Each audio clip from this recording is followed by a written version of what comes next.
یعنی ایک نیچرل چیز ہے. یہ ضد بڑی بری چیز. یہ ضد تو علماء یہود میں آئی ہے تو انہوں نے نبی کے سامنے ہوتے ہوئے ان کو ماننے سے انکار کر دیا. اللہ تعالیٰ فرماتا ہے نا ان الدین عند اللہ الاسلام, اللہ کے حضور تو صرف دین اسلام ہی ہے. وَمَا اخْتَلَفَ الَّذِينَ أُوتُوا الْكِتَابَ إِلَّا مِن بَعْدِ مَا جَاءَهُمُ الْعِلْمُ بَغْيًا بَيْنَهُمْ. اہل کتاب کے علماء نے یہ واضح علم آ جانے کے بعد جو نبی کا انکار کیا, بغیم بینہم, ضد کی وجہ سے کیا کہ ہم اس کے نیچے کیوں لگے, یہ ہمارے نیچے کیوں نہ لگے. اس لیے میں کہتا ہوں مولوی اتنی پیڑی شے اللہ دے بندے ہو کہ وقت پیغمبر دی گل کوئی نہیں جی سندا, تہاڈی میری کنے سننے ہیں. یعنی علماء یہود پروفٹ کے مقابلے میں کھڑے ہوئے تھے اور انہوں نے اپنی پبلک کی مت مار دی. 10 یہودی بھی ایسے نہیں تھے جو آپ پہ ایمان لائے ہوں آپ کی مبارک زندگی کے اندر. حالانکہ قرآن پاک میں مکی قرآن 2/3 ہے, اس 2/3 کا بھی 2/3 یہودیوں کو ایڈریس کرتا ہے. لیکن آؤٹ پٹ یہ ہے قرآن پاک کی اس دعوت کی کہ 10 بندوں نے بھی ایمان قبول نہیں کیا یہودیوں میں سے. کیوں؟ بغیم بینہم. مولوی ان کے بڑے بڑے جو پادری بیٹھے ہوئے تھے وہ کہتے تھے یہ کل کے چھوکرا آ کے ہمیں بتائے گا. یعنی نبی علیہ السلام تو ان کے بچوں کی مانے دی تھے نا, عمر کے اعتبار سے دیکھا جائے. جہاں 70-80 سال کے بابے بیٹھے ہوں وہاں ایک 40 سال کا بندہ اگر دعوت حق لانچ کرے, یا 50 سال آپ علیہ السلام جب بھی نہیں مدینہ شریف میں گئے ہجرت کے وقت 52 ایئرس کے قریب ایج تھی, تو کس نے بات سننی ہے جناب؟ آج نہیں لوگ بات سن رہے. تو آپ یہ یعنی یہ جو علماء کا فتنہ کتنا بڑا فتنہ ہے کہ اگر علماء ہردرمی پہ اتر آئیں تو وقت کے پیغمبر کی بات بھی کوئی نہیں سنتا. حضرت عیسیٰ علیہ السلام کے مقابلے پہ کون کھڑا ہوا تھا؟ علماء یہود. چلیں یہاں تو یہ تھا کہ نبی علیہ السلام بنو اسماعیل میں سے تھے اور یہودی جو بنی اسرائیل میں سے. حضرت عیسیٰ علیہ السلام تو آئے بھی خود یہودی نسل تھے, بنی اسرائیل تھے, ان کی بات بھی نہیں سنی صرف اس لیے کہ انہوں نے غلطیاں ہائی لائٹ کی. آج بھی آپ مولویوں کی غلطیاں ہائی لائٹ کریں, ان کی دم پہ آپ پاؤں رکھ کے دیکھیں, نہیں بات مانیں گے. اور خود انہوں نے ہر طرف ادھم مجایا ہوگا, ہر ایک کی غلطی ہائی لائٹ کریں گے. اسی اور رسول اور مبادی کے اوپر جب آپ ان کی غلطی ہائی لائٹ کریں وہ بات ماننے کے لیے تیار ہی نہیں ہوں گے. یعنی یہ اتنی بڑی یعنی ایک ضد اور ہردرمی والا معاملہ ہو جاتا ہے. اور ہمارے سب کانٹیننٹ کا تو میرے بھائی یہ بہت بڑا مسئلہ ہے. یعنی اس مسئلے سے آپ اپنی جان چھڑا ہی نہیں سکتے. اتنا بڑا ایشو بن چکا ہے سب کانٹیننٹ کے اندر کہ یہاں پر آپ اختلافی موضوعات کے بغیر کسی کو دین کی دعوت دے ہی نہیں سکتے. لوگ کہتے ہیں میٹھی میٹھی بات کریں, میٹھی میٹھی بات کر کے کیا کریں, بیڑا غرق کریں اگلے بندے کا.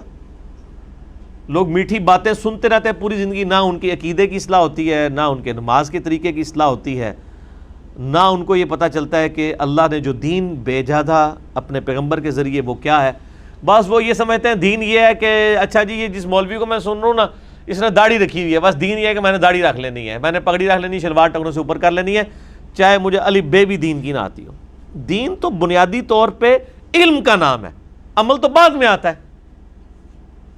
یہاں پہ لوگ نمازیں کب شروع کرتے ہیں؟ کسی کا جوان بیٹا مر گیا, کسی کی بیوی مر گئی, کسی کی ماں مر گئی تو نمازیں شروع کر دے گا. نمازیں کیسے شروع کرے گا؟ وہ اس کے محلے کی جو مسجد ہے نا, اس مسجد کا جو فرقہ ہے نا, اس فرقے میں وہ فلرش کرے گا. حالانکہ ہونا چاہیے تھا کہ اب اس نے اللہ کے لیے ڈیسیژن کیا ہے, اتنی جیڑی مسیح ہوتے ہی جا بڑے آتے مطلب وہی کام شروع کرتا ہے. ہمارے محلے میں ایک واقعہ ہے کہ ہمارے محلے میں میری دادی ماں بتاتی ہیں, ایک وہ میری دادی ماں کی آلموسٹ ہم عمر ہی تھی, وہ فوت ہو چکی ہیں, تقریباً 70s کی ایج میں وہ فوت ہو گئی تھی.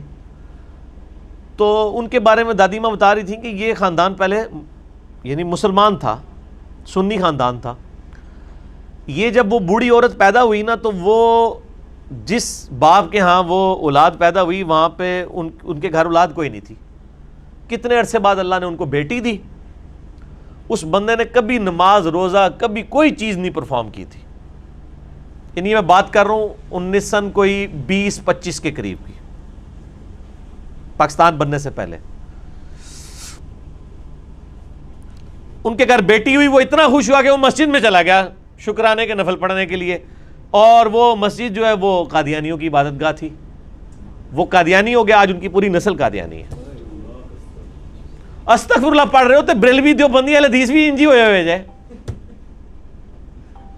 یعنی آپ نے کبھی دیکھا ہے کہ ایک بریلوی کی ماں مری ہو اور اس نے نمازیں شروع کر کے وہ اہل حدیث ہو گیا ہو؟ فلرشنگ بریلوی ہوگا، وہ بریلویت میں ترقی کرے گا، اسلام میں نہیں۔ اہل حدیث جو ہے وہ اہل حدیثیت میں ترقی کرے گا، اسلام میں نہیں۔ ایک شیعہ تو وہ شیعت میں ترقی کرے گا۔ کبھی آپ نے سنا ہے کہ جی ایک شیعہ کا جوان بچہ مر گیا اور ماشاءاللہ وہ اس کے بعد سنی ہو گیا؟ نہیں، وہ پریکٹسنگ شیعہ ہو جائے گا۔ وہ کہے گا ایت کی مرم والے لوگ تھے 2 دن میں 10 دیکھا دیا گا۔ تو یہاں پہ جب کوئی بندے کو ٹھوکر لگتی ہے نا، وہ علم نہیں حاصل کرتا بلکہ اپنے فرقے میں فلرش کرتا ہے۔ اور ٹنی والا ہی کام ہوا نا، پڑھ پڑھا کے سنی، ٹنی پڑھ پڑھا کے نہیں، بس وہ ویخ وکھا کے سنی، اندھے بن کے سنی۔ تو یہ اس طریقے سے معاملات چل رہے ہوتے ہیں۔ اللہ تعالیٰ جس کو توفیق دیتا ہے وہ پھر علم کے اوپر یعنی بنیاد رکھتا ہے، اور نبیوں کی وراثت جو ہے وہ تو علم ہے نا جی، عمل تو بعد کی چیز ہے۔ تو یہاں لوگ کہتے ہیں جناب وہ بڑا نیک ہو گیا، اور نیکی کیا ہو رہی ہوتی ہے؟ وہ دیکھتے ہیں وہ چہرہ بڑا نورانی ہو گیا، وہ اللہ تو بندے ٹرمپ کو داڑھی رکھوا دیں، اس کا چہرہ بھی آپ کو نورانی نظر آنا شروع ہو جائے گا۔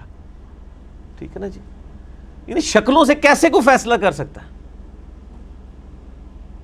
طارق جمیل صاحب کی شکل دیکھ کے کیا بریلویوں نے مان لیا کہ ہاں جی وہ دیوبندی بڑے سونے ہوتے ہیں؟ وہ کہیں گے نہیں جی تانوں سونی لگ رہی ہے، سامنے پھٹکار نظر آ رہی ہے ہوتے۔ ٹھیک ہے، اور دیوبندیوں سے پوچھیں وہ کہیں گے الیاس قادری صاحب کے بارے میں اس طرح کے نعوذ باللہ کمنٹس کر دیں گے۔ تو یہ سارے ایک دوسرے کے بارے میں کرتے ہیں۔ آپ میں یعنی جب یہ علماء کے جو کلپس ہیں نا آپ اپلوڈ ہوئے ہوتے ہیں نا، ان کے نیچے کمنٹس پڑھا کریں۔ ایک ہی مولوی کے بارے میں ایک بندہ کہہ رہا ہوتا ہے کتنا نورانی چہرہ ہے، دوسرا کہتا ہے لعنت پہ ہی ہے۔ چلو ویڈیو ڈیفرنٹ نہیں ہوتی، ایک ہی ویڈیو میں ایک بندے کو لعنت نظر آ رہی ہوتی ہے، ایک کو نورانیت نظر آ رہی ہوتی ہے۔ سر یہ دونوں ہی فراڈ ہے۔ آپ کے سامنے اگر صحابہ بھی زندہ ہو کے آ جائیں نا تو آپ کو ان کے چہروں پہ کوئی نورانیت نہیں نظر آئے گی، کیونکہ آپ نے جو کرائٹیریا رکھا ہوا ہے نا نورانیت کا وہ ڈیفرنٹ ہے۔ بریلویوں کے نزدیک جس نے مونچھیں چٹ کی ہوئی ہے نا وہ نورانی نہیں ہو سکتا، کیونکہ وہ تبلیغی جماعت کا ہے اور وہ گستاخ رسول ہیں۔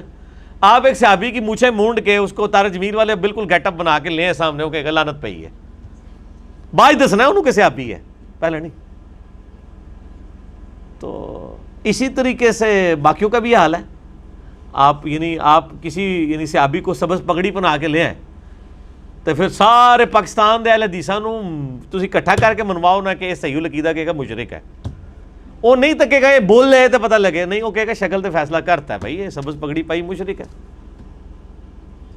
تو پی کے فلم میں یہی کچھ تو دکھایا ہے انہوں نے کہ شکلوں کے اوپر فیصلے ہوتے ہیں۔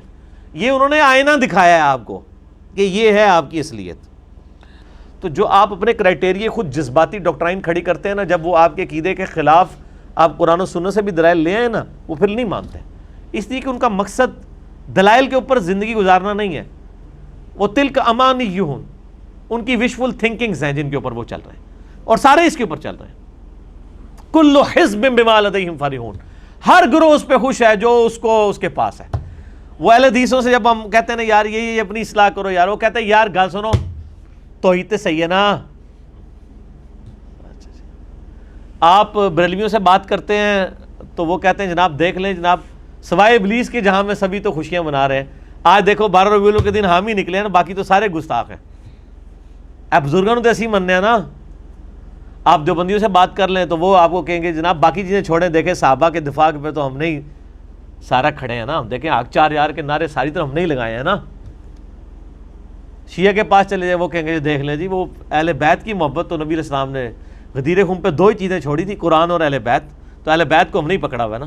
اچھا یہ نہیں کہیں گے قرآن کو بھی ہم نہیں پکڑا ہوا ہے، کوئی قرآن نہیں پکڑا ہوا، اور چلو جی جو بھی ہے اہل بیت کی کل حزب بما لدیہم فرحون، ہر گروہ اس پہ خوش ہے جو اس کے پاس ہے۔